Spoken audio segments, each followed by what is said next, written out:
સુરતના પાંડેસરામાં જ્વેલરી શોપની દિવાલમાં બાકોરું પાડી લાખોના દાગીના ચોરી કરનાર આરોપીઓને સુરત ક્રાઇમ બ્રાન્ચ પોલીસે ઝડપી પાડ્યા છે।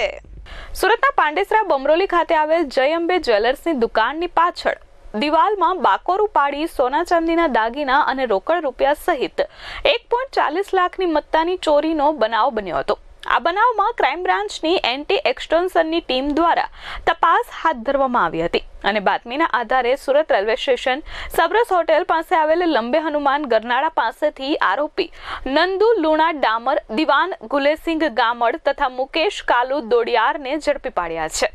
આરોપીઓના કબજામાંથી સોના ચાંદીના દાગીના, મોબાઈલ, ગેસ કટરની પાઇપ અને અન્ય મુદ્દામાલ મળી 1.40 લાખનો મુદ્દામાલ કબજે કર્યો છે। પકડાયેલા આરોપીઓએ જણાવ્યું હતું કે નંદુ ડામર અને દિવાન ગામડ ચોરીનો પ્લાન બનાવ્યો હતો અને વડોદરા ખાતે જઈ તેના મિત્ર મુકેશ દોડિયારને જય અંબે જ્વેલર્સમાં પાછળના ભાગેથી બાકોરું પાડી ચોરી કરવામાં આવે તો લાખોની મત્તાના દાગીના હાથમાં આવે તેવું જણાવ્યું હતું, જેથી મુકેશ દોડિયારે રાજસ્થાન ખાતે રહેતા તેના મિત્ર મનરાજનો સંપર્ક કરી સુરત ખાતે ચોરી અંગે જણાવતા મનરાજ અને બીજા 4 સાગરીતો સાથે વડોદરા ખાતે આવેલ નંદુ ડામર અને દિવાન ગામડ તથા મનરાજ અને તેની સાથે આવેલ બીજા 4 ઇસમો સુરત આવ્યા હતા અને ભેગા મળી ચોરીના ગુનાને અંજામ આપ્યો હતો। આ ચોરીનો મુદ્દામાલ સરખે હિસ્સે વહેંચી લીધો હતો।